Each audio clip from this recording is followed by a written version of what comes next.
The constant and ruthless attacks against Christians in Nigeria has left over 300 of these children at this Christian orphanage and school in the southwestern part of the country without one or both of their parents. Many of them have witnessed unspeakable horrors and bear emotional or physical scars. 14-year-old James and his 11-year-old brother Elisha were once part of a large family. Their parents and 5 brothers were among the approximately 500 killed when hundreds of militant Muslims attacked their village of Dogo Nahawa near the city of Jos in Plateau State in the middle of the night on March 7, 2010.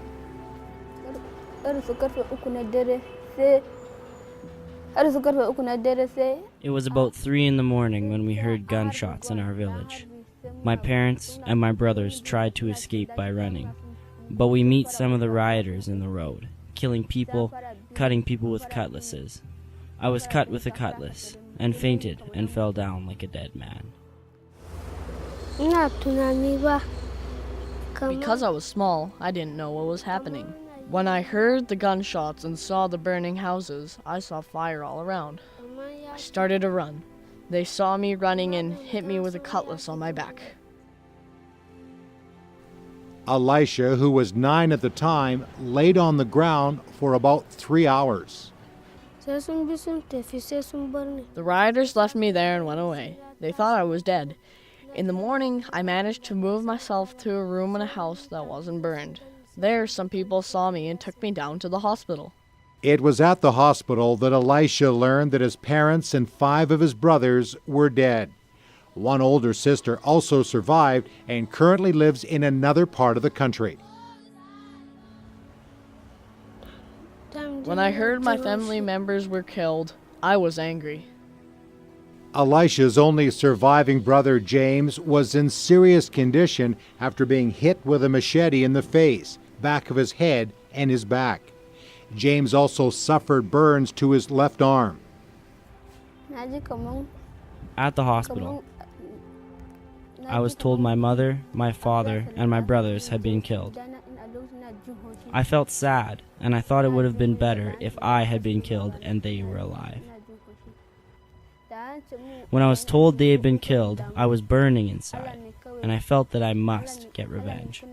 But I was told by people around me to cool down and just be patient, and leave them alone, and that God would revenge for me. So it came to my mind that those who killed my parents and brothers, that I should forgive them. I was told by my pastor, when someone hurts you, you have to forgive them, because God is the one who judges everyone accordingly. So what was behind such a brutal and heartless attack on these children and their families? When the Muslims were here in this village, we were living in peace, though the Muslims were trying to convert some to become Muslims. But they didn't want to. They wanted to maintain their Christian life and worship God, only God. When they had taken that step, one of the Muslim men told us they were going to mount an attack on the village. Laurie and her brother Bulas survived a 2010 raid on their village of Miango near the city of Jos when militant Muslims attacked while Christians were sleeping. The Muslims came to our village in the afternoon and hid behind the rocks, and people didn't know that they were there. Around midnight, they started fighting. They started killing our people. When we heard the gunshots, my mother told me and my brother and the rest of the family to run away and escape. While running with her grandmother, Laurie got separated from the rest of her family. While trying to escape, she was shot in the leg, but she was able to keep moving. We ran into the toilet. I hid myself there. The people passed by, and after they went by, I saw our house and other houses being burned. When I saw the houses burning, I thought that this was maybe my last day on earth. I thought I was going to die. I was praying that God should forgive my sins. Many people were being killed.